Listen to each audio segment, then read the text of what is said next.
Salut à tous, aujourd'hui je voudrais parler un petit peu de progression et de la manière qu'on a de s'améliorer en dessin et en création d'images. Ça peut marcher aussi pour d'autres domaines et d'autres zizi et d'autres disciplines. Pourquoi j'ai dit ça? Mais je vais garder le thème du dessin et de la création d'images parce que c'est ce qui me semble le plus évident à comprendre avec les images que je vais donner. Et justement, en parlant d'images, vous avez peut-être déjà eu l'impression de stagner complètement, d'avoir des dessins qui sont un petit peu toujours pareils, voire de déceler beaucoup d'erreurs dans ce que vous faites sans réussir à les corriger. Et ça, c'est dû à quelque chose de très simple et dont il faut prendre conscience à mon avis, c'est le fait que votre œil et votre main ne progressent pas en même temps. Ce qui fait qu'on peut être très souvent capable de voir quelles sont nos erreurs et quels sont les défauts dans nos images, sans avoir la capacité encore technique et pratique de corriger ça et de faire quelque chose de mieux qui soit plus... Pourquoi j'ai pas arrêté cette phrase avant? Elle marchait bien avant que je parte en couille. Et c'est seulement à certains moments que votre geste technique et votre pratique va être en cohérence avec ce que vous êtes capable de voir et de comprendre. Et à ce moment-là, vous allez réussir à progresser et à évoluer plus ou moins rapidement. C'est la fameuse période où on a l'impression de tout réussir d'un coup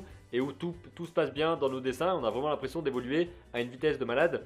Mais ensuite ça s'arrête et on restagne. Parce que si on devait représenter notre évolution par une courbe, on mettrait le temps ici, l'expérience là, et notre courbe de progression ne serait pas du tout une courbe linéaire, c'est-à-dire pas du tout une droite avec une vitesse constante, et on progresserait tout le temps linéairement de la même façon, jusqu'au bout. Ça ressemblerait plutôt à une sorte d'escalier comme ça.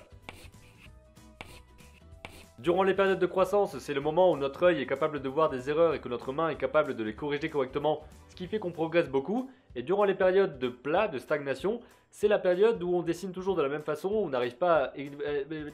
Et durant les périodes de stagnation, notre geste technique n'évolue pas vraiment, pourtant notre œil continue à s'aiguiser avec les films qu'on voit, avec les images qu'on regarde partout, avec les conseils évidemment qu'on continue à ingurgiter et à vraiment comprendre sans arriver à les mettre en place, c'est vraiment ça le problème. Et durant cette période-là qui peut durer plus ou moins longtemps, quelques jours, quelques semaines, quelques mois, quelques années, ça j'espère pas, on n'arrive plus à évoluer mais on a simplement la frustration de savoir ce qu'on n'arrive pas à faire. Mais il ne faut pas oublier que c'est une sorte de schéma qui se répète et que forcément à un moment donné on va reprogresser d'un coup et on va vraiment apprendre beaucoup et progresser au niveau technique de manière fulgurante encore une fois avant de restagner puis reprogresser puis restagner puis reprogresser au niveau de la main parce qu'au niveau de l'œil on continue d'apprendre plein de choses, à apprendre constamment selon ce qu'on lit, ce qu'on voit, toutes les images qu'on ingurgite et ce dont on se nourrit. Je pense que c'est quelque chose d'assez important à comprendre pour savoir à quel moment on est dans une progression fulgurante et à quel moment on est plus dans une phase d'apprentissage et d'analyse et où notre main n'est pas forcément aussi